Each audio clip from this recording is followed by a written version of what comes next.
Today on the show, we're once again cracking open your D-strands and responding to your questions. It's a mailbag, folks. Who's got mail, Leo? We've got mail.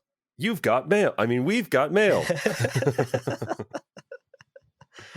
That's for our early 2000s kids out there. I don't get that. If you don't get that reference, just ask Jeeves. Or ask TikTokers.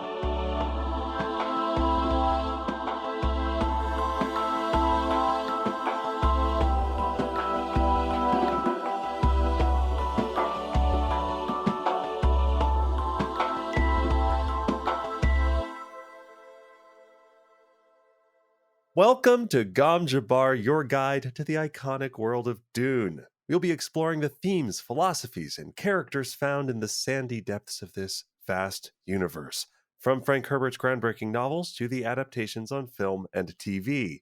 My name is Leo. And my name's Abu. And today on the show, we got rats and birds and bats galore. Our little Distrands receptacle area smells terrible. It smells terrible. And I frankly don't know that I have enough water in this water bottle to spit in all of those mouths. Especially not with that attitude. You gotta believe in yourself, buddy. Believe in those glands. That's true. All right. Well, I'm going to work on believing in myself. But before we get to the spitting, let's take care of some housekeeping. First up, a spoiler warning for today's episode. Right. Today's conversation will include spoilers from Dune, Dune Messiah, and Children of Dune. And since we've completed deep dive, chapter by chapter, exhaustive book club episodes on all three of those books, we're assuming you've read along with us. And if you have, then you're good to go for today. If you haven't, go do that. Go listen. Yeah. Do it. What are you waiting for? Read the books, coward. And as always, we have to shout out our Quisat's Hatterack level patrons. Yes. Case Aiken, Matthew Good. Gentlemen, later on, we're going to talk about Dune factions. We're going to talk about joining different Dune factions. I'm going to have an answer. You're going to hear my answer. But the real answer is I would wait to find out what factions you choose. Yes. And then I would join that faction. Classic, just trying to hang out with the cool kids strategy, because you two are the cool kids. Totally. The cool kids table is wherever Case and Matt are sitting, hands down. It's problematic when they sit at different tables, because then you're like, there's two cool kid tables. A house divided. A house divided. Thank you, Case. Thank you, Matt, for your generosity. And of course, that thank you extends to all of our patrons who support the show and to all of our listeners who tune in to every single episode. Indeed. Well, our overview for today. Let's talk about how this episode's going to break down. It's very simple. Y'all sent us emails. Yes. Some of those emails had questions. Wow. Some had pictures of pets. Some were just nice. They were all great. We appreciated them all. But the ones that had questions, they deserve responses. Yes. So we have answers. We're going to go through some of your questions. We're going to talk through our answers. And that'll be the episode. That's the episode. That is the very definition of a mailbag. Now you know. We got there. All right. So before we jump into these messages, let's take a quick break, but don't go anywhere, folks. We will be right back. Welcome back, everybody. Hope you enjoyed your break. Let's do it. Let's get into some of your messages. Our first email today comes to us from Michelle. Michelle Arab? Michelle. Michelle wrote, quote, "Why doesn't Paul see Ganima when Shani was pregnant? And why is Ganima an ill-omened name?" End quote. Wow. Yeah, pretty good. Man, I appreciate that all of our listeners at this point do not follow the unspoken one question rule. Everyone's like, let me sneak in another mini. This is like a question A, B, C. People after my own heart. Yeah. We say, give us Michelle. one question. They're like, here's a top 5. Yeah. Well, thank you, Michelle, for your double whammy of a question here about Paul and his children. Yeah.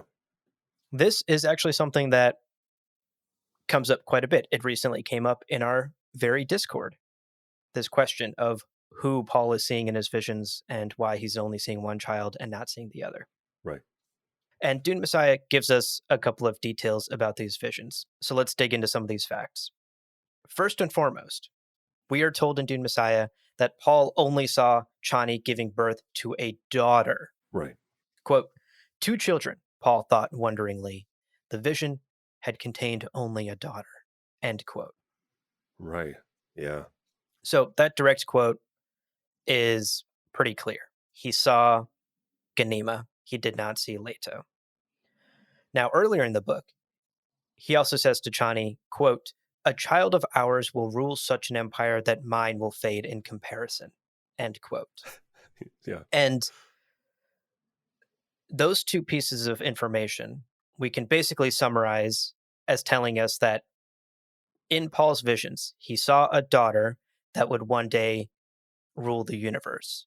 And by the end of the book, when the twins were born, it's actually his son, Leto, that was the surprise child, the child that caught him off guard. Yeah. I was going to say, as we were kind of digging through Messiah to kind of bring these quotes to mind, I think it's weird that Paul says a child of ours Hmm. and not this child, right? And we get this other quote, he always spoke of the life within her, Johnny, as singular, end quote. So Paul knows that at the moment of delivering her children or child, Chani was going to die. Right. So why is he saying a child of ours as if he's not clear that there is only one child that they're going to have? It's just very interesting to me. So it almost sounds to me like, and maybe this is like retconning, maybe this is me bending over backwards a little bit, but it sounds to me like Paul has these sort of like whispers of a vision of another child, but hasn't put two and two together about the meaning of that vision. And ultimately, like this could be a subtle hint as to the little ways that Paul continued to be blind to elements of his future Yeah. visions, right? He's Yeah. not the ultimate all-seeing oracle that he could be because he gets too like locked into certain visions. Even if he kind of subtly was like, "Oh yeah, I know that she's going to have a daughter and then a child of ours is going to rule the universe." And then he's not putting two and two together that they're not the same child. And so thus Chani has to be pregnant with twins. Yeah, I don't know. Something that occurred to me. Yeah. Yeah. It's a possibility. I mean, like the TLDR is that prescient visions are fucking confusing and muddy and Yeah, super unclear, especially by the time in Dune Messiah when the tarot is causing all this noise in his visions and it's true. getting even harder to lock in on certain details. It's always been a confusing superpower and one that can backfire spectacularly. So I think at the end of the day, even Paul is just interpreting. It doesn't Right. mean he is predicting exactly. His visions give him a lot of power and knowledge, but absolute certainty, I don't think so. Again, we've talked about how it's possible that Paul's mentat training is a big part of why he's even capable of like stringing those visions together into meaning. Right? Like computing it into anything remotely logical Right. might just be his mentat abilities for sure. So, all of that to say, Frank doesn't really give us an answer. It Right. doesn't Right. outright tell us in simple terms why there is this big mistake in Paul's visions. But there is sort of a broad consensus because so Hmm. far we've identified Paul did not see Leto in his visions. So the question of like, why is Leto not in the visions and why is Ganima in the visions? Looking at Children of Dune, it starts to become this is sort of the consensus that a lot of people get to, which Right. is Leto 2 has the active prescient gene and starts having dreams that are prescient, and he Yeah. starts having prescience while Ganima does not. Right. So, following the rule that Dune establishes that prescient beings cannot see each other, right? See Edric hiding the conspirators from Paul and the Dune Tarot fucking with Paul the whole book. Right. Any kind of prescience becomes a kind of blind spot for prescient beings. So, Leto being an innately prescient child would then not appear in any of his visions.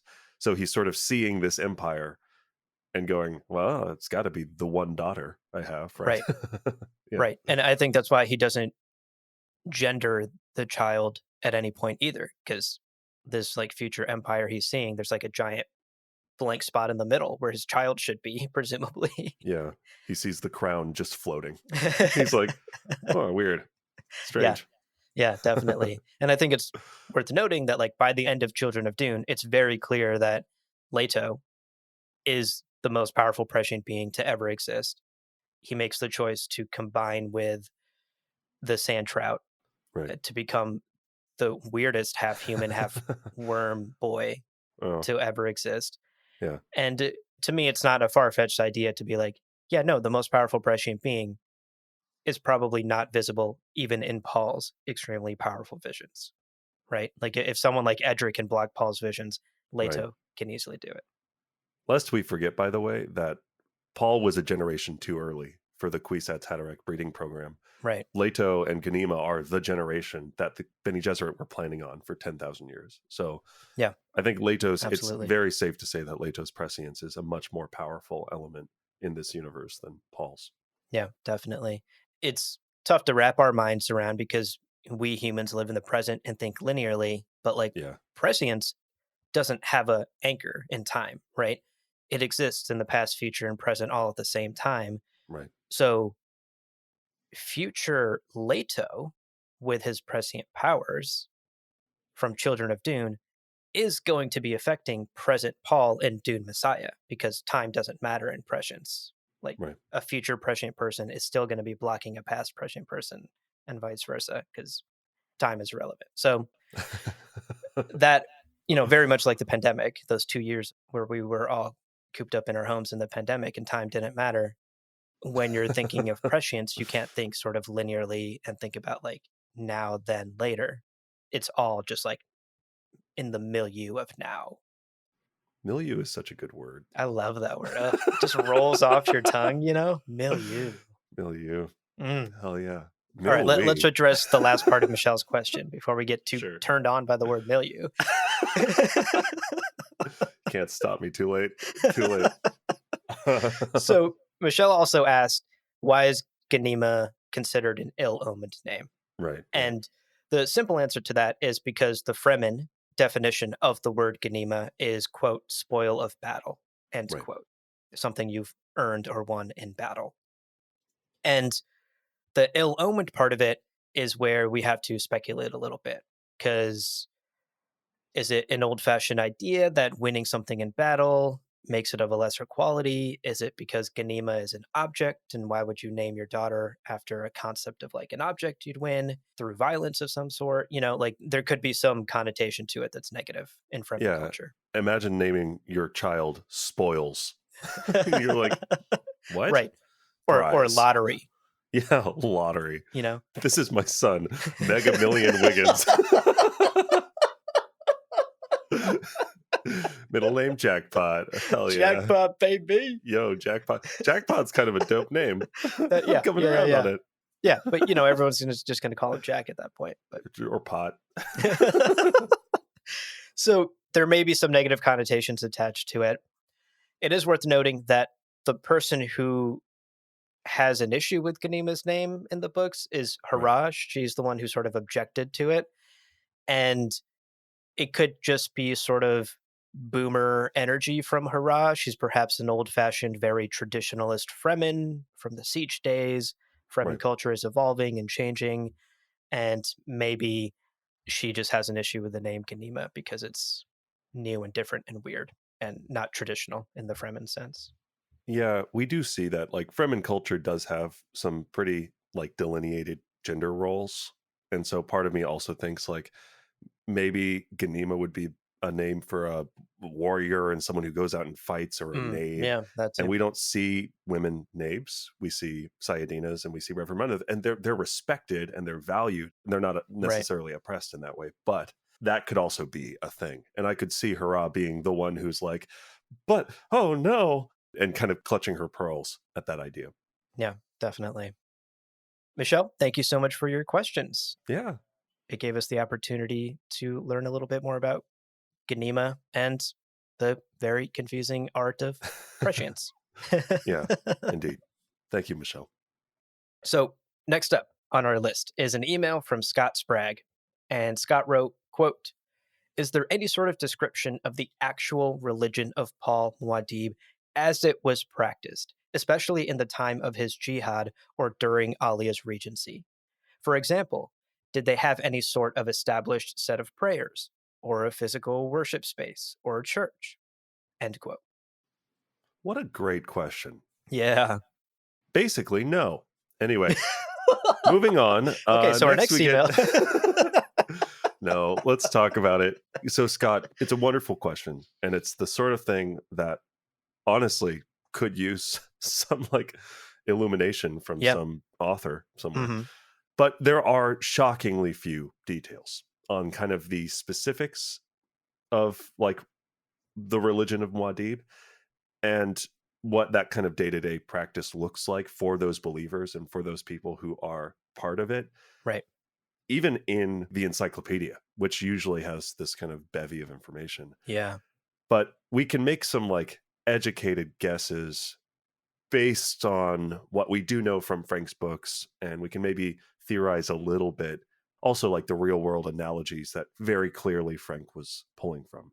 Yeah, absolutely. I mean, we get a couple of examples in the books themselves. So in Messiah, there are some scenes that indicate that the religion involves some type of ritual, right? There's the moment where Korba has to go in and stand in for Paul for the gathered pilgrims to do the daily prayer of some sort. And then later in the book, there's a scene where Paul infiltrates Alia's temple, where she is doing her ceremony and consuming the spice and something, blah, blah, blah. So it's clear that there are some sort of practiced rituals that happen at a regular basis, whether daily, weekly, whatever. Beyond that, I think what's interesting to remember is that while we don't have clear information on sort of the day to day practices or the spiritual beliefs, we can connect some dots based on what we do know. So, for example, we know that the mythology of Muad'Dib sprung up from a mixture of Fremen culture and Bene Gesserit tampering through the Missionaria Protectiva, right? Right. That's where the Lisan al Gaib, all of that was planted. And so I think it's safe to assume that the core of Muad'Dib's religion is built on top of Fremen culture and beliefs. So it's easy to imagine that the religion espouses the same values that the Fremen admire, things like strength and loyalty and adaptability and sacrifice. All of these sort of core beliefs in Fremen culture, I'm sure translate over. I also imagine that the religion is more community focused and collective rather than championing this very like sort of Western ideal of independence, right? You as the sole person are the most powerful versus you as part of this community make this community stronger. Right. And that is very much in line with Fremen views on siege life, right? Right. You always Yeah. put the siege first. One Fremen's life is not worth more than the whole siege. Right. And so I imagine some of that ideology bleeds into Muad'Dib's religion as well. Yeah. And again, the Bene Gesserit implanting those myths would want to lay a foundation that is something that could be pivoted into something like whatever it is. So Yeah. you imagine that their cultural day-to-day lives and they have their sayadinas and their Reverend Mothers, like these are qualities that would be then compatible with whatever religion kind of birthed out of Muad'Dib. Yeah. Now, we also know that millions of pilgrims complete the Hajj, the spiritual journey, by visiting Arrakis and going out into the desert. You can Hmm. kind of recall the pilgrims, those like tourists who hired the like Fremen guides to like give us like the authentic Arrakis experience. Oh my god, do it for the Yeah. gram. It's gonna be Take us so. out into the deep Oh my desert. god, we're in the deep desert. Hey, followers! Oh my god, in chat, thank you for the subs. Thank you for 10 gifted.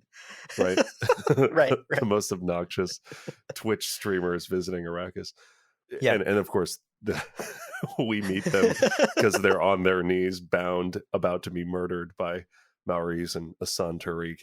Right, right. And this is, by the way, lifted almost wholesale from the Islamic Hajj, right? This Yeah, pilgrimage to the Holy Land of Mecca that right. all Muslims make at least once in their lives at some point. Hmm. So we can see again Frank's research and Frank's decision to make the Fremen culture reminiscent of Middle Eastern culture and Middle Eastern religions. Just, it's right there. It's very on Yeah. the nose. And we don't know if the Hajj in Fremen culture or in the time of Muad'Dib and Alia's regency, we don't know if that is a like requirement of Muad'Dib's religion, Right. or if it's just kind of a fashionable tradition that has kind of sprung up on its own. Because we do kind of see, not only does Paul and Alia, they have their ways that they control and manipulate through their religion, but then there are these other things like the Dune Tarot, I know we're going to talk about in a minute, but these things that kind of popped up on their own that Paul would not have been like, yeah, do that, that's cool. Right. But because the fucking emperor of the whole universe is from the desert and has prescience and has these qualities, maybe it was just fashionable. Maybe you're like, Right. wow, I heard the fucking guy who's now in charge of everything came from the desert. You wanna go to the desert? Should we go to the desert? Should we Right. go I think we should go to the let's stream the whole time. People are gonna love that. Like, thank you for the gifted. 24-hour nonstop desert stream. We've got a raid incoming. Oh, it's actual Fremen. Fuck. Oh, is that a Fuck. real raid? It's a Those literal are real raid. Chris I knives. thought you meant Twitch raid. Oh shit. So one last thing, you already sort of mentioned it, but the Dune Tarot, during Paul's reign, the Dune Tarot became explosively popular, Right. right?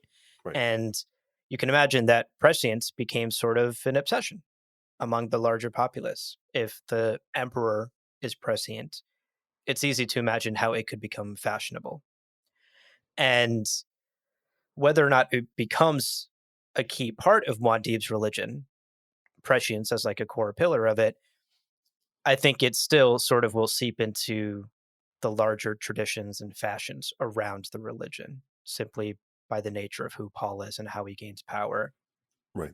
And obviously, Paul finds this incredibly annoying throughout the whole book. He's just like, all these goddamn people poking into prescience using the Dune Tarot Yeah. is making it hard for me to use my power. So I imagine the tarot is not like an officially sanctioned by the religious office of Paul Muad'Dib sort of thing, and more just a popular tradition that maybe crops up around the religion of Muad'Dib. Right. So I imagine like the actual core tenets are very Fremen, and the things that crop up around them are fashionable. Maybe the Hajj, maybe the Dune Tarot, maybe the way people dress, right? Like maybe wearing desert wear becomes like the more religious thing to do. If you're super Right. religious, you copy the Fremen and wear desert wear. Yeah, I mean, we see that. We see jewelry and fine Yeah, garments that look like still suits, which is like the most insane thing. And right, of right. course, Stilgar and all the old Fremen are like, fuck that. That's so obnoxious.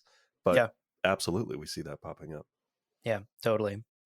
I think to sort of wrap up our larger point here, right? This is all just speculation from us. There is no confirmed, here are the 3 prayers per day Right. Muad'Dib's Right. followers always prayed. Here are the traditions and holidays they had. That is not anywhere to be found in Dune lore. We just have to speculate and connect some dots about the larger and broader strokes of the religion. I think on some level, Frank intentionally didn't explore that aspect of the religion and didn't focus on the actual mechanics of Muad'Dib's faith, because ultimately that serves little purpose in his overall story in the themes that he's Right. exploring, right? The core theme in his stories is the danger of charismatic leaders, of the pitfalls of fanatical religion. Right. And the minute details are just that, just minute details. Like the broad warnings apply to every religion and to every leader, regardless of what the specifics of that one leader or the specifics of that one religion are. And in addition to that, I think we as the reader also know that Muad'Dib's religion is basically a farce, right? Like his entire Yeah. mythology is due to Bene Gesserit manipulation for thousands of years. And Paul himself would like be the first to tell you this is all bullshit. In fact, he comes very close to saying things like that around Stilgar Yeah. and other people in his inner circle. So I think Frank spending all this time, or even the encyclopedia spending all this time explaining exactly what the religion is kind of counter to the whole message. It's all just a fucking made up farce and it's dangerous and who cares if they have to pray 3 times a day. Right. At least that's my read on it. Yeah, I completely agree. I mean, I think as with all things, Frank was very intentional with what he explored and what he didn't explore. And at the end of the day, like, would the story be served by us knowing the three prayers that people have to do as part of this bullshit farce? Right. And the answer is like, no, No. it wouldn't be a better, stronger story for it. Now, I am curious, and I would be really interested to hear like a short story about maybe a young Arakeen person who's Hmm. going to those prayers and going, this feels weird. Like, Yeah, this yeah, doesn't yeah. feel quite right. And are we all bought in on this and why? Like it'd be fun to see that skeptical kid and then understanding, like, seeing the perspective of, my parents understand this better than I do, but that could be a really good story. But I think within the timeline of Dune, I'm like, yeah, of course he didn't explore it because none of it matters. And Right. I also do think that you're right. The overall commentary on religion is much stronger if it's broad enough that it could be any religion. Because Hmm. if he was too specific defining this religion, people would go, oh yeah, religious leaders in this religion you created are problematic Are bad, right? But mine are good because mine are totally different. because I don't. we do different prayers and we don't do X, Y, and Z. Yeah. Yeah, exactly. I love that broader commentary. The details don't matter. It was like it's a horoscope. He's like, Yeah. you will find that religion's full of shit. And you're like, Hmm. wow, it's like he knows. It's like he knows And all if about. you're a Capricorn today, you should just watch out for leaders out there. Yeah. Any your manager, your mom, your Oh my boss, God, it your knows your me. He landlord. knows all. He is the oracle. So hopefully that helps. Again, we're a little apologetic. We don't have more very specific things to give you. Right. But I'm part of like, yeah, that's an opportunity. I'd love for Brian or for someone to write a story about someone struggling with the kind of farce that is that religion. Be cool. Yeah. Be fun. Yeah. It would be cool to get those details, but Frank had other things to worry about in his stories. He did. Also dying before writing that last book. That's true. That bastard. Well, thanks for the email, Scott. And thanks for giving us this space to sort of geek out and speculate.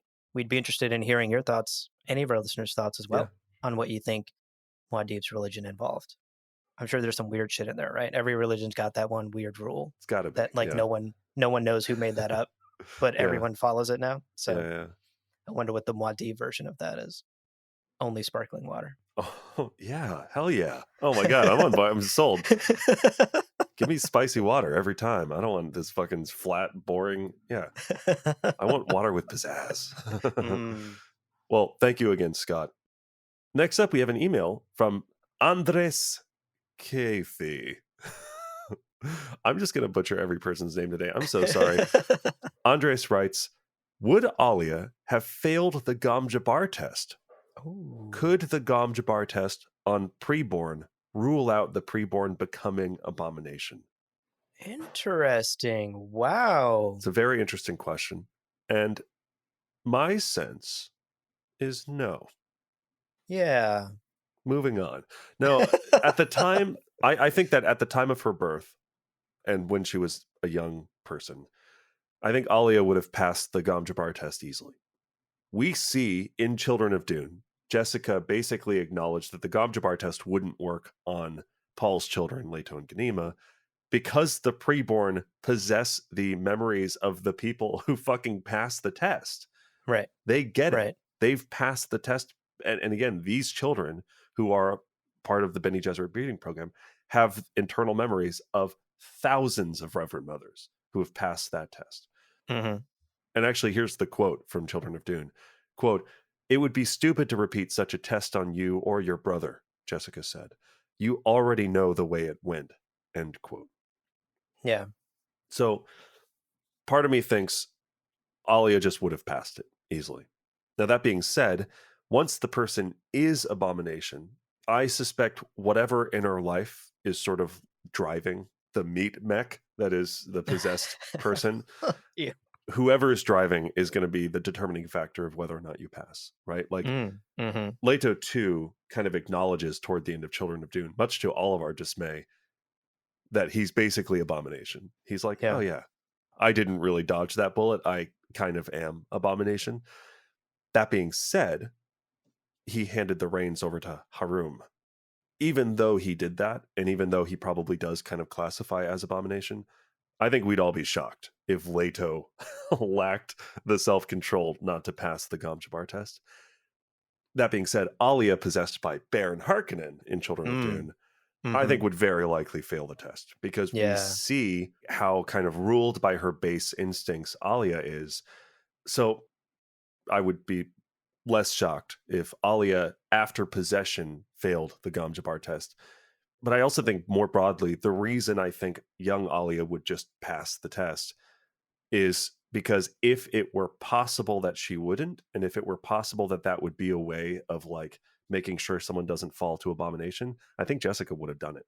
I just think Yeah. Jessica would have Yeah. fucking administered the test. And also, I think young Alia, Alia the Strange, with all of the memories of past Reverend Mothers, would be like, yeah, I'm down. Let's do it. Like, if this is going to prevent me from falling to abomination, hell yeah, let's do it. So I think that if it were that simple, if that were an option, we just would have seen it happen. Yeah. I think you completely nailed that.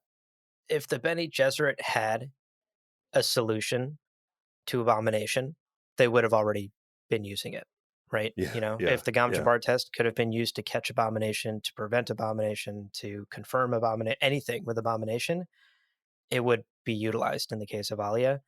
And the fact that it isn't, and the fact that from that quote that you pulled earlier, Jessica basically admitting, because of your other memories, you already have passed the test in your memories before, it would be utterly useless to administer it on you again for any sort of purpose. I think you're spot on. I think Ali would easily pass the Gamgebar test up until the point the Baron completely has control of her. And then after that, it would really be a test on the Baron right. and not a test on Alia. And the Baron, I think we can safely assume, would fail. But Yeah. at that point, it's too little too late. The abomination has already taken over. And also, again, it's not even the Baron, it's the other voice of the Baron, the ancestral Baron, Yeah. who's, This like shadow memory of the yeah, Baron, basically. yeah, kind of a caricature of the Baron in a sense. Totally. Also, yeah, because the Bene Gesserit are like, if abomination, step one, murder. Just Murder. Right. kill it, kill it dead.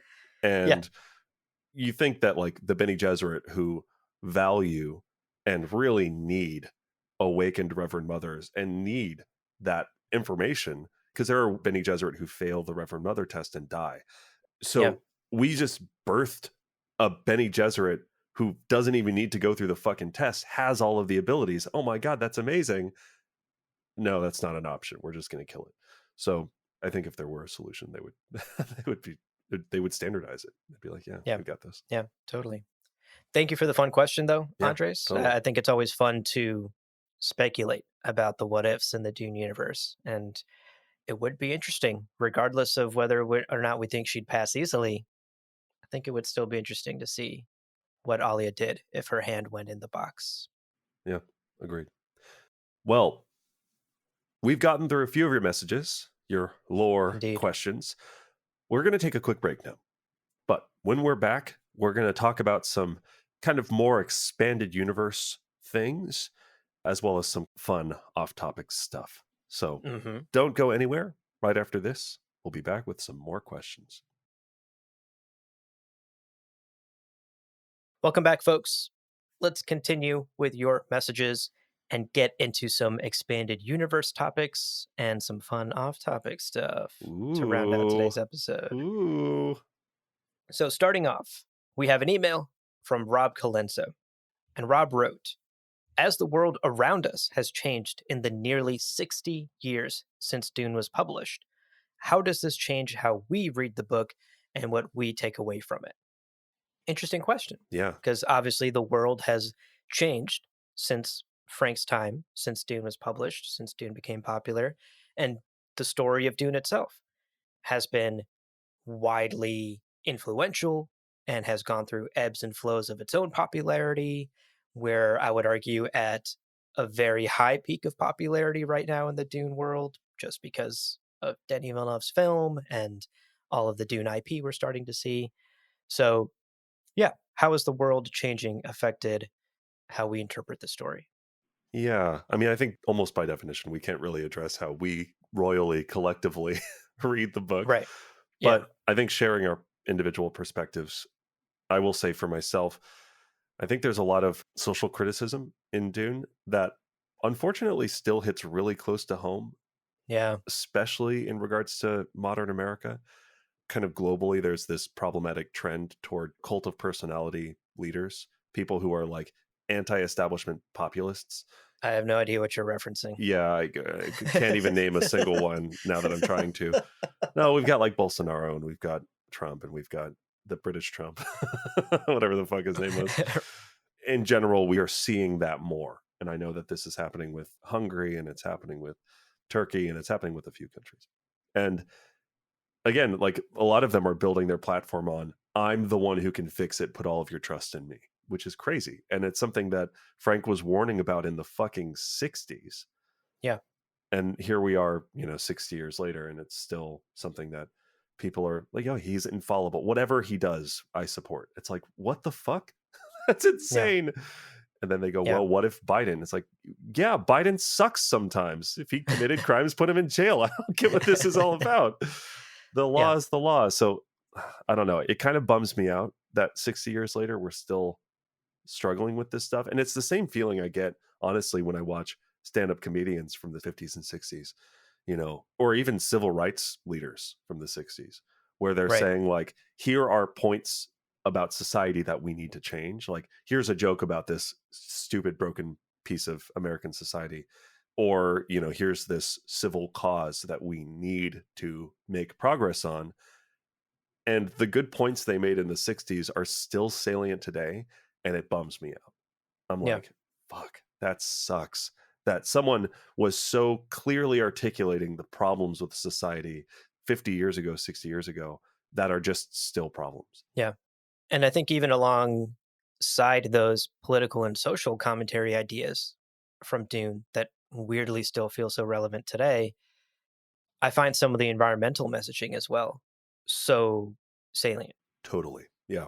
As we all are looking down the barrel of climate change, it feels really sad and weird to even like listen to old interviews with Frank where he's talking about how fossil fuels are going to fuck us over unless we change something right now. Saying this back in the 70s, Yeah. in the 80s. And his stories obviously involve so many ideas around Dune's ecology, the natural balance of its environment, Pardo and Liette, and how they're changing it, how the Fremen are evolving it, and how that actually backfires on them in Messiah and Children of Dune. There's all of this messaging around this balance of nature and environmentalism Right. and natural resources, right? The spice being this very clear allegory for oil. A lot of that messaging still also feels shockingly relevant to today's society in a kind of a sad way, Agreed. Yeah. but also is a credit to Frank's vision and Frank's story and Frank's writing that he was touching on these topics that are relevant decades after his passing, decades after his stories were written. Yeah, even the whole we talked recently about walking without rhythm as sort of a broad metaphor for becoming one with nature and kind of mimicking the natural world in ways that we see like indigenous people living really harmoniously with nature, and then Yeah. fucking Western culture being like, "Yay-ha! Let's kill everything." And how Yeah. just that happened thousands, hundreds, decades ago, hundreds of years ago. But you're absolutely right. Like, he was such an advocate for environmentalism and for ecology and understanding those systems and really recognizing that humans are a part of those systems and finding that balance, not taking it too Yeah. far, right? Recognizing that the world needs certain elements and not taking it too far. So Hmm. yeah, absolutely. And to balance it out a little bit, so Frank had these kind of forward ideas. He also had some weird hangups, right? And we talked recently about Absolutely. his estranged relationship with Bruce, his homosexual son, and how if he was homophobic and if that then informed elements of his books and some of the Right. weird gender stuff that always comes up. And it's always a little bit like, hmm, I don't love that. And it could be super problematic. It feels like the tip of an iceberg that maybe it would be really unfortunate to surface, because who knows? He was kind of a product of his upbringing. Yeah. So certainly like there's that element too. Right.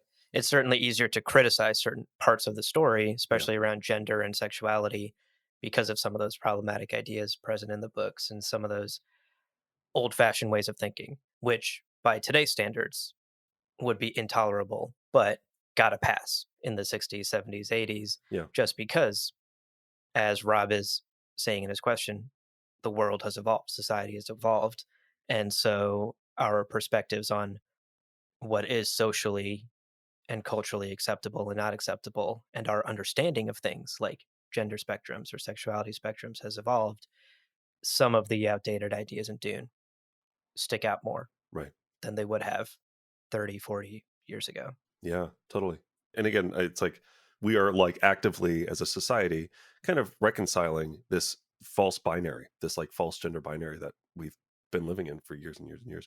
So again, you're like, oh, there's no non-binary Fremen. It's like, Right, yeah, because in the fucking 60s, right. That conversation was happening in very small, quiet places and not in the public square. yeah, it wasn't a national dialogue. Yeah. I'll also say, kind of on a broader and a kind of lighter note, well, it's actually two things. First of all, I think Frank actually wrote, especially looking at books and novels and stuff that are coming out in the last decade, the last 20 years. Hmm. I think that, like, looking at books that are written in the last 10, 20 years, I see a lot of male writers writing really shitty women, just like really being bad at writing characters who are women.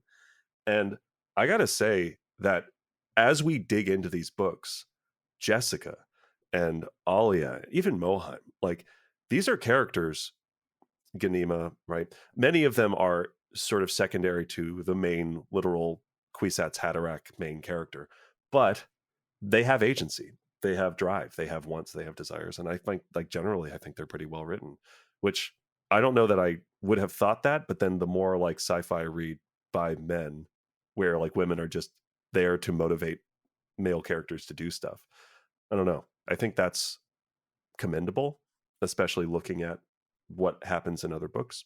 Yeah, that's interesting. I don't know that I necessarily agree because I think a lot of the female characters in Frank's stories, especially in the three first books, are sort of accessories to the male main characters Hmm. in a way where like they're not written badly explicitly, but they're also not like written wholly as three-dimensional, like full characters. Like Chani, who's so central to Messiah, Yeah, is like barely Chani's kind of barely in shallow. the book, Yeah. you know? I see where you're coming from. Like they're not written badly. Like you can't be like, "Oh my fucking god, what is this horrible line that Yeah. Frank wrote for Jessica?" Yeah. Yeah. But I also think a lot of the story is our hero characters, which is guys. And a lot of the women are secondary or just accessories to the guys doing stuff. Part of that is that Frank wrote this story to be feudalistic, returning to power structures that are Right, right, patriarchal in right, right. nature. But even in a patriarchal world, the most powerful players are often like Bene Gesserit women. I realize that, like, I'm giving a lot of credit for all of the women characters. I'm really thinking about Jessica, which we also know he based on Beverly, very much so. So Jessica has like great agency throughout the books, and she never like gets her way. Hmm. She never succeeds, but she's always up Yeah, to something, and she's always kind of her own agent, when in a way that I yeah, appreciate in yeah, yeah, 2023. for sure. I also will say something else that I think Dune dodges that I wouldn't even think about until I start reading other sci-fi books is it's not about the fancy tech. It's not about the fancy, Mm, futuristic hmm. technology. I think in the last 60 years, a lot of sci-fi books are like, and then they had a phasma plazer who teleports the beams to the Borkles. And you're like, okay, sure. All right.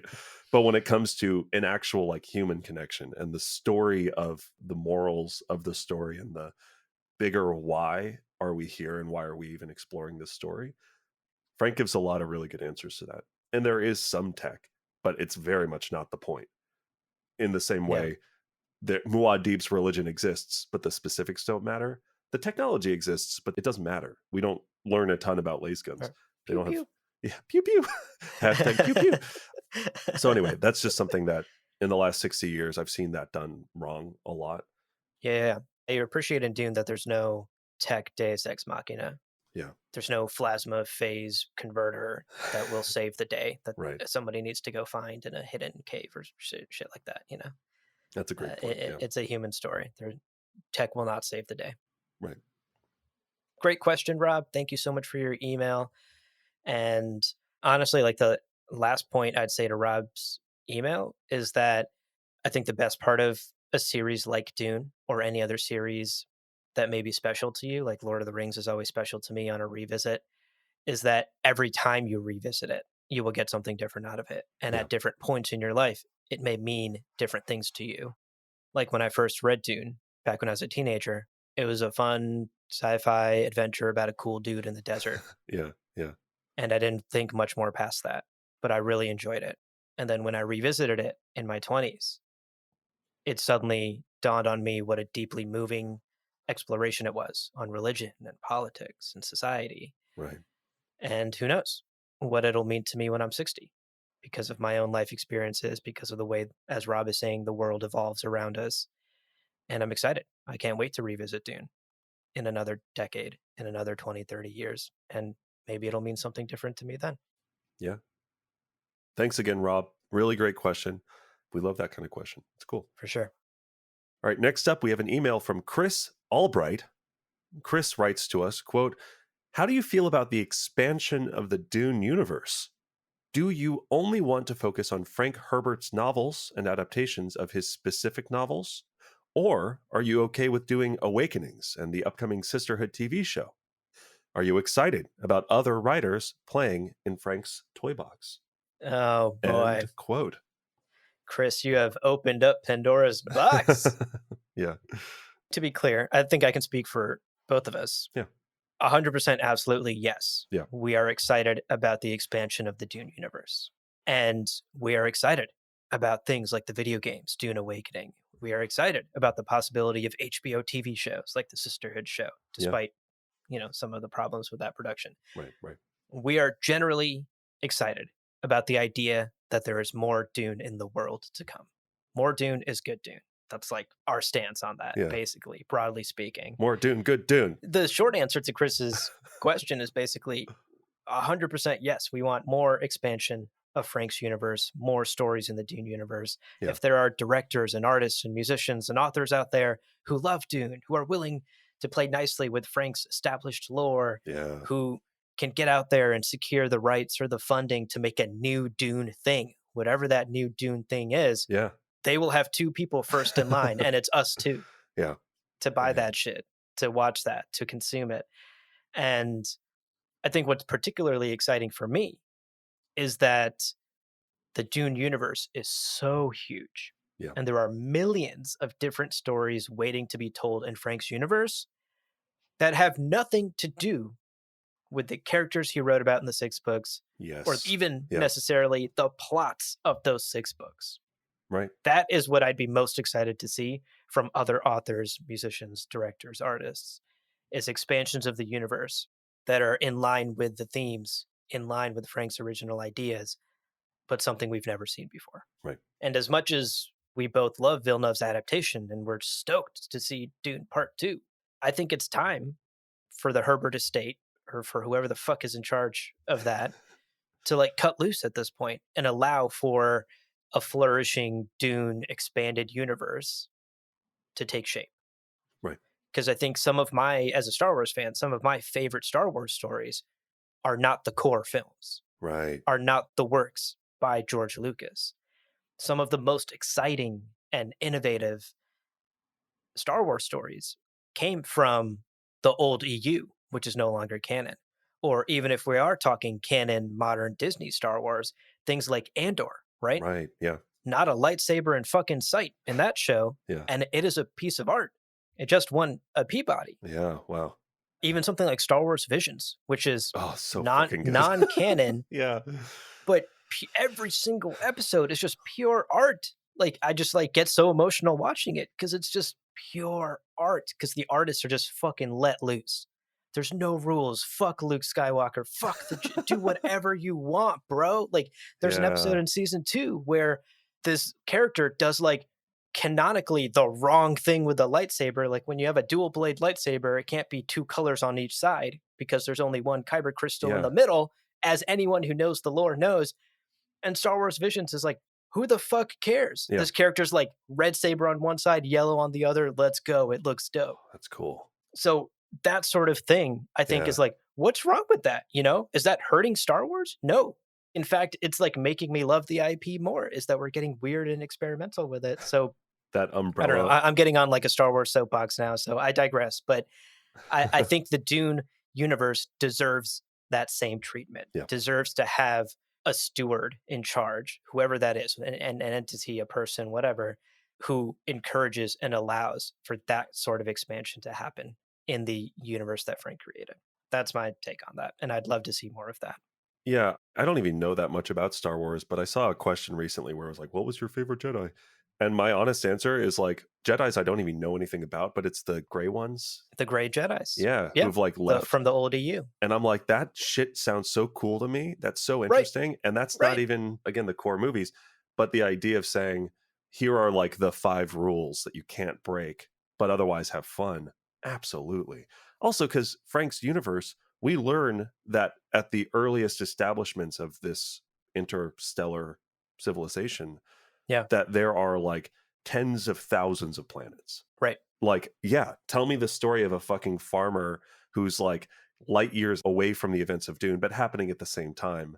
Yeah. Like, Yeah. why not? That sounds Yeah. great. A pundy rice farmer. Maybe he's like an orphan, right? Yeah, yeah, yeah, yeah. And maybe there's like an old man Kind of nearby, like this a hermit who uh-huh. watches over him, and we learn later has a connection with him. Yeah, Um, this I don't know, that sounds kind of familiar though. Like that I feel yeah, like that was done I'm still maybe. workshopping it. It's still in an early draft, Isn't that but the oh, plot of Cars 2? Yeah. yeah. Chris has got me on a soapbox, but I think we're in agreement that like more Dune is best Dune, and Yeah, I would love for the shackles to come off from the Herbert estate. totally agree. We've said our piece about Brian's work, and I would love to see what other people do in this universe. We've seen what Totally. Denny does, right?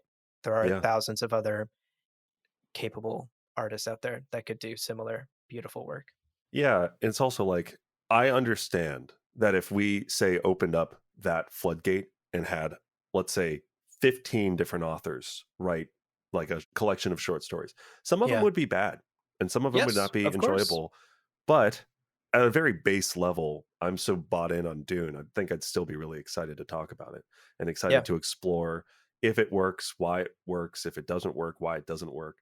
And then I think the other piece of your question, Chris, goes back to what we are focusing on as part of Gom Jabbar and like what we're focusing on as part of this show. And I think broadly, we're kind of happy to talk about anything. We're kind of happy to talk about anything and everything Dune. So Yeah. even if it's not core lore, if it's Awakenings or if it's the TV show, even if it conflicts with the canon that we've established for what we prioritize, I think we're still excited to talk about it. And it really just comes down to like if y'all want to hear about it, basically. Especially because I think there are ways for us to handle the material that's out there in a way that is kind of toxic and mean. And then there are ways for us to handle it that kind of contributes positively to the listener experience. So all of that's a long-winded way of saying, uh-huh, We're 100%. excited. Yes. 100%. Totally. Yeah. Gung ho. Thank you so much for the question, Chris. Moving on. We have Yes. another email. Our next question is from Rance Santiago. And Rance writes, if you guys can be from any faction of the Duneverse, what Ooh. faction would you prefer to be a part of? I mean, I wrote an answer and I know you wrote an Yeah. answer too. Yeah, I wrote something too, and It's now a I'm kind fun of second question. guessing myself. Yeah, are you? I'm also because I'm like, what? I didn't even think about this, but I've been using ChatGPT more. I'm like, what are the major factions of Yeah. the Dune universe? We got our core pillars, right? We got the great houses of the Lance Rod. We got the Spacing Guild, the Bene Gesserit, the Mentats. Those are the top three. They said Fremen 4, Benny Tleilax, Sardaukar. Okay, yeah. Those are I would consider those It factions said as the well. Tleilax again. They're so good. You Okay. mentioned them twice. And Oh, then Chom. interesting. Chom. That's interesting. I wouldn't consider Chom a faction necessarily. I would I think mean, there of are that more as probably, like a job posting. Like yeah. if you're from a great house, you can get a posting in Chom as like a Is Wall Street a faction of IRL right. humanity? Yeah, I wouldn't consider that a faction. Oh, Yes. Well, well, either way, get fucked, Chat GPT. You answered wrong. get fucked AI. So to answer Ranz's question, Yeah. for me, the thing that immediately came to mind was within the context of the first three books, if we're going to limit it to just the first three, I find myself drawn to the Mentat order. And all things considered, it seems like a pretty good gig. Yeah. right? Like as long as you graduate with decent grades and you get your certifications, it seems like you're going to land a decent job at a decent, great house or even a minor house. You'll get good pay, good benefits. Like it just seems like a very straightforward career path, which I just turned 30. So, like, is this like an old person thing for me to say? Yeah. The artist in me is like screaming, like, maybe you should go into a creative field, but mentats seem like they get good benefits. So I think like, You're like, yeah, it's nice creating art, but will I have dental? That's the question. will I have dental? Right. Yeah. I'm getting old. So yeah, I think ultimately, like once you pass mentat school, like you acquire an extremely valuable set of skills that basically everyone in the galaxy wants, right? You're a walking, talking human computer. And the job market seems very steady. You can get employed anywhere. CHOAM, the Great Houses, the Emperor, the Spacing Guild, wherever. And I would argue that the risk of death by assassination seems lower It does. Yeah. comparatively to Agreed. other professions or other titles within the Duneverse. Yeah. I even look at our boy Thufir as an example.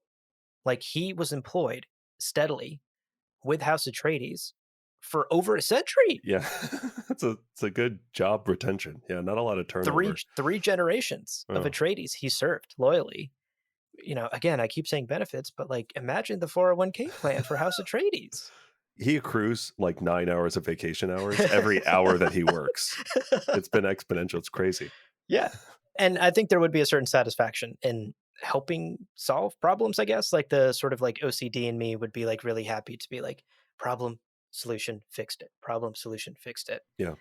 I think the other benefit I see to being a mentat would be unlike employment in the Bene Gesserit or the guild, doing my job well as a mentat doesn't necessarily require me to take like huge near overdoses of a mind altering and highly addictive drug. Right. So I see that as a benefit as well, I think. Yeah.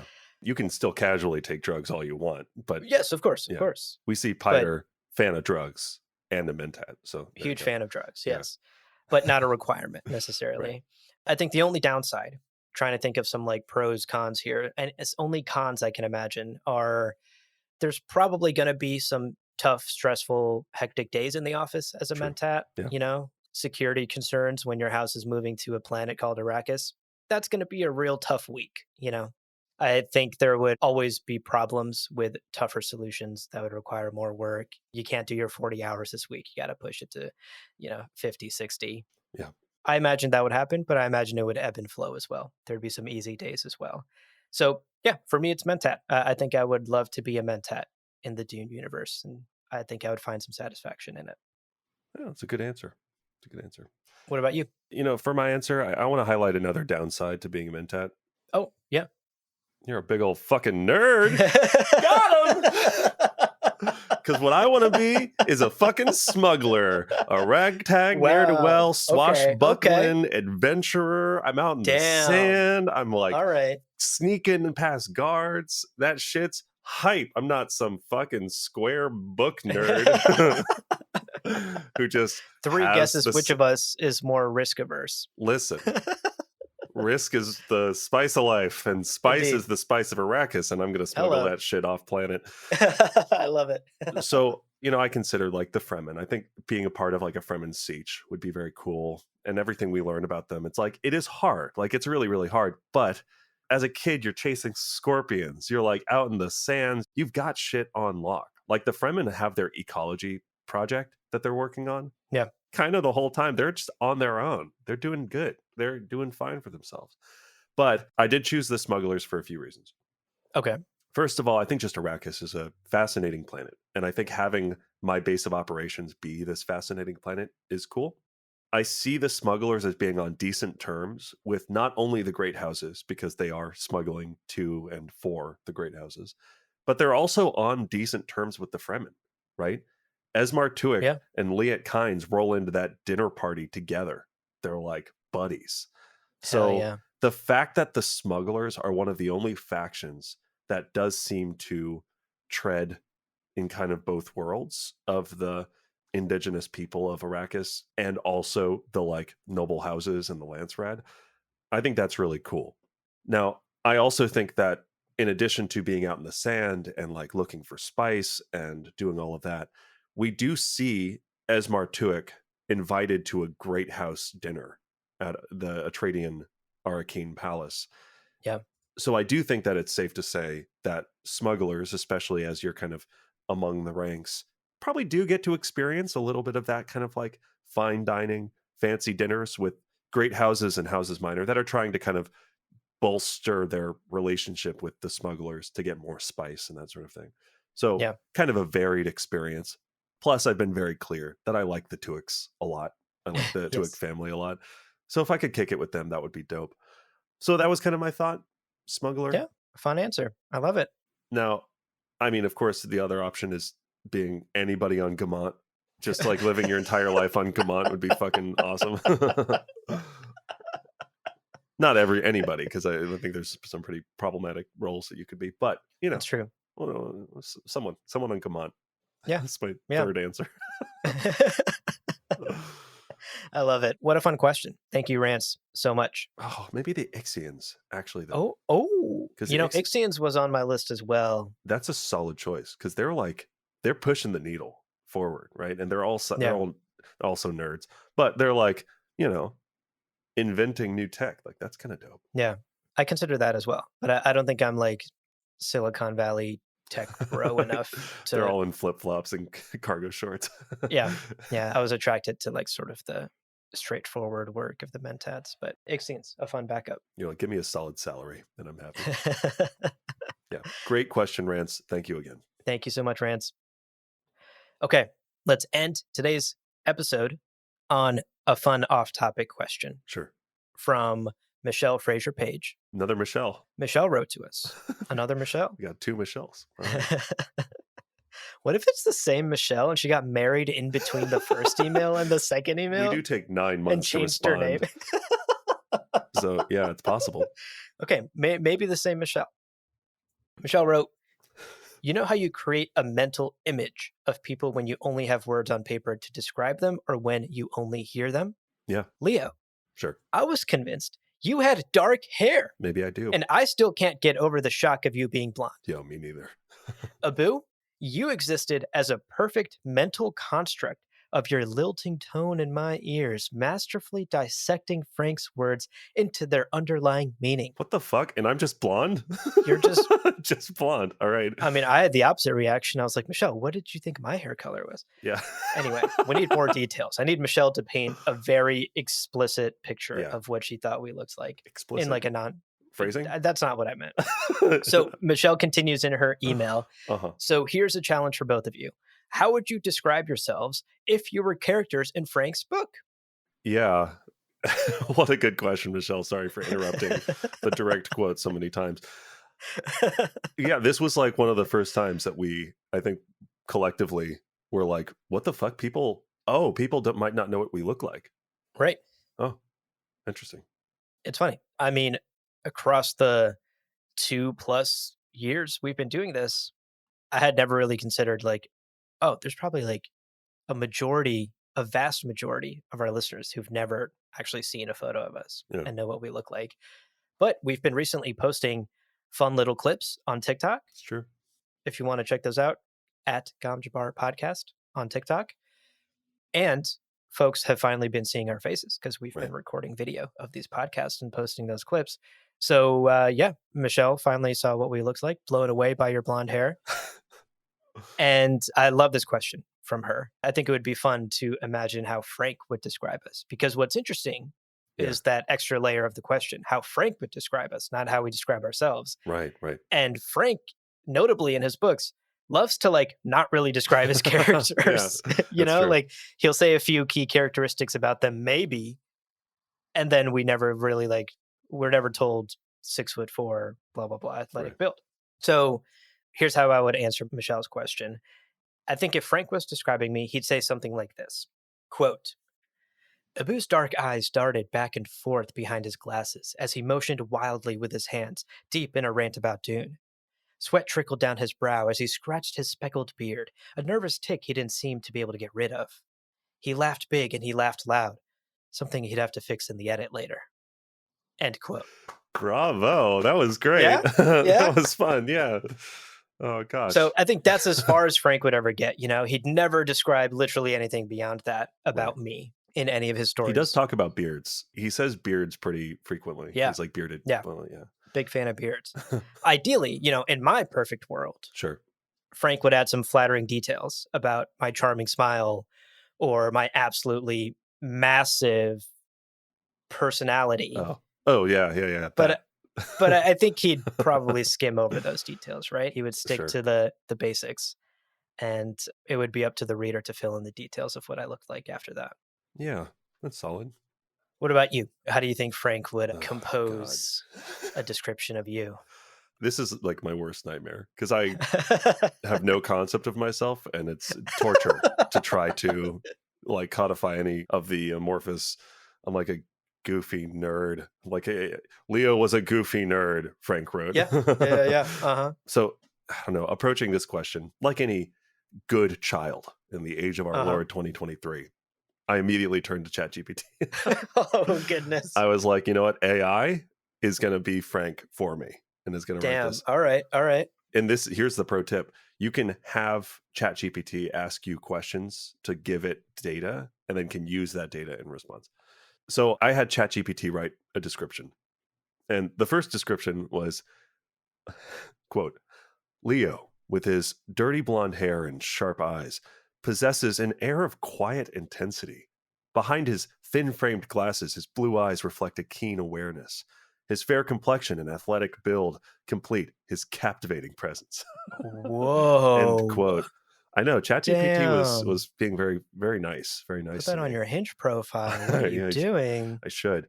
So, like any good child in the age of our Lord 2023 who wasn't happy with that, I asked for another. And I specifically, the prompt I gave was write a new short paragraph describing me in the style of Frank Herbert as if you are seeing me atop a sandy dune. Oh, okay. Because I I love wanted to it. like tie it more into arcane Yeah, details. smuggler Leo. Smuggler Leo. Yeah, here we go. So, and I actually quite like this. I think this is nice. Quote, atop the crest of a sandy dune stands Leo, a figure bathed in the golden hues of the desert. His dirty blonde hair catches the glint of the sun, echoing the warm glow of the arid landscape.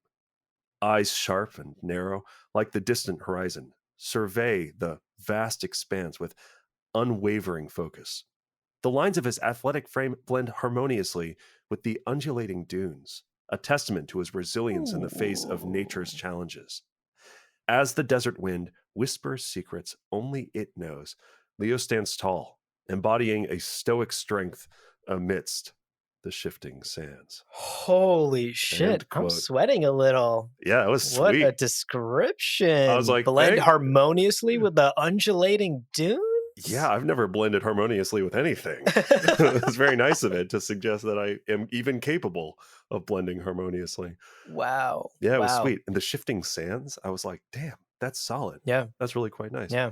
I responded to ChatGPT, thanks. It said, you're welcome. Good. Good. I'm glad you were nice to the AI. You'll survive the apocalypse. That's part of my strategy. And so there you have it. In one foul swoop, I dodged having to answer the question myself. And also, I angered all of the Butlerians, and I make no apology. There you go. What a fun question. I Yeah. love ending on like a little off topic thing like this. Agreed. And yeah, we've gotten a number of emails about what we look like recently because we've been posting those videos and y'all are surprised. But I feel like we look like ourselves. I don't know what the fuck is wrong with what we look like. Yeah, I look like Leo. What's the fucking confusion? Do you expect I look like someone else? Yeah. Black hair. I'm trying to imagine you with dark hair now. I dyed my hair black in high school.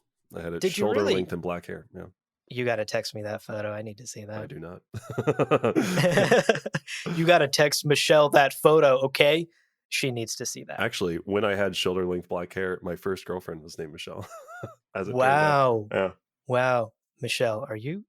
Let us know, Michelle. Are you Leo's ex? Are you Leo's ex? Quietly. What Quietly a are. fun Yeah. question from Michelle and a fun prompt. And I think ChatGPT knocked it out of the park in describing you. Yeah. That's incredible. I'm going to outsource writing all of our scripts to ChatGPT from now on. That was great. Wonderful. Yeah. Honestly, I'm here for it. Let's work for us. Yeah. All right, then. That's it. That's it. Another mailbag in the bag. Indeed. We've done it. A bunch of incredible questions from our listeners.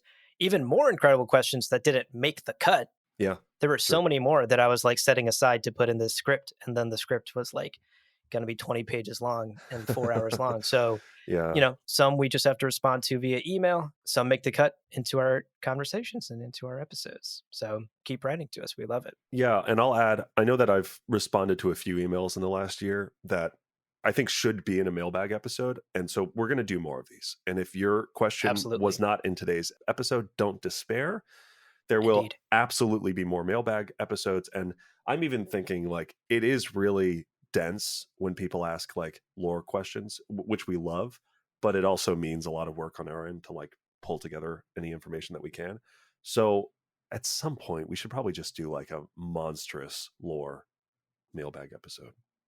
Like it would suck. It would be That like sounds absolutely horrible, a actually. ton of How work. dare you? How dare you propose that? I know, but it would be good, and we've got some really good questions. I was thinking the opposite. I was like, we need to do Entirely off topic. an entirely off topic mailbag episode, right? Like, Yeah, ask us about our favorite ice cream and the amount of pulp we love in our orange juice. And like, yeah. I want to spend an hour with you not talking about Dune, like, I which think will that's just inevitably turn into talking about Dune. yeah, But always. it could be fun to go either way with mailbags. But as far as our listeners are concerned, email us whatever the fuck you want Indeed, because we love it. that's And great. actually, since we're already here reminding you to email us, let us throw a couple more reminders at you here at the end of the show. Some great ways to support us, and of course, to keep in touch with us. Indeed, and you already know where this is going, folks. Indeed. Best way to support us Mm-hmm. on 3. 1, 2, 3. God, what was Direct it? donations to my. To Abu's Patreon, to Abu's Venmo, which we will now. I'll drop my Venmo down below. Hit me up, y'all. It's the best way to support us and everything we do. It's giving Abu money. Yeah, no. Become a patron. Patreon.com/GomJabar. The support of our patrons makes what we do possible. We literally could not continue this podcast without that support. So thank you for everyone who is a patron. And if you're not, consider, if you are in a financial place to do so, supporting us. You get ad-free episodes, weekly blooper clips. There will be a few from this episode. Indeed, there will. As well as an invitation to our exclusive Discord, which, especially as the Dune hype continues to build, is going to be just a great place to nerd out together, to react in the moment with stuff and things all together.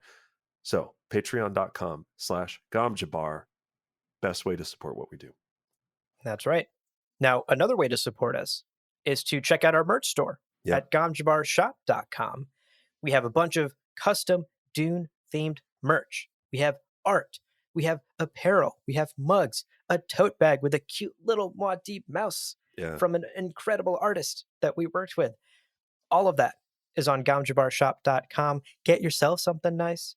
Get the Dune lover in your life something nice. Get your lover something nice Dune themed, right? Yeah. If they're your lover, they support your Dune obsession. Okay. Yeah. If you don't bring up Dune in the bedroom, you're doing it wrong. Absolutely. Yeah. Absolutely. And you can also get in touch with us, gomjabarpodcast@gmail.com. If you have thoughts, questions, comments, concerns, let us know. Send them to us. And also, if you have ideas for different merchandise that you'd like to see on the shop, it's been a while since we've updated our merchandise with new stuff. I would actually love to do that. It's a little hard these days because we're both very busy with everything. But if we got some like banger ideas for things that are really doable, absolutely would love to do them. So send us an email, gomjabarpodcast@gmail.com. It's the place to reach us. It is indeed.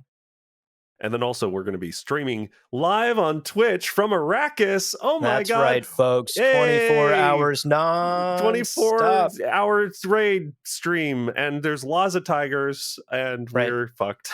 The camera will roll and never stop, no matter what happens. We're going to be kicked off Twitch for terms of service when we're murdered on stream. It's the authentic desert experience. Yeah. Is spitting into the mouths of animals TOS friendly? I think that walks a fine line, but we could argue it is. It's one way to find out.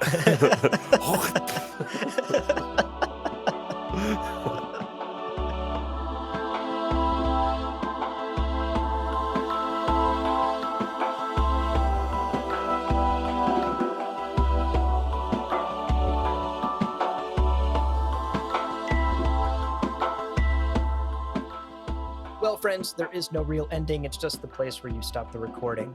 But this podcast is always one step beyond logic, so help spread the word of Muad'Dib and leave us a review on Apple Podcasts and Spotify. And be sure to check out the other shows on the Lore Party Podcast Network on loreparty.com. You can also follow us on Twitter and Instagram at lore_party. You can also see what we look like by checking out those silly clips on TikTok at Gamshbar Podcast. Thank you so much for listening, and remember, whoever controls the podcast controls the universe. We'll see you on the Golden Path.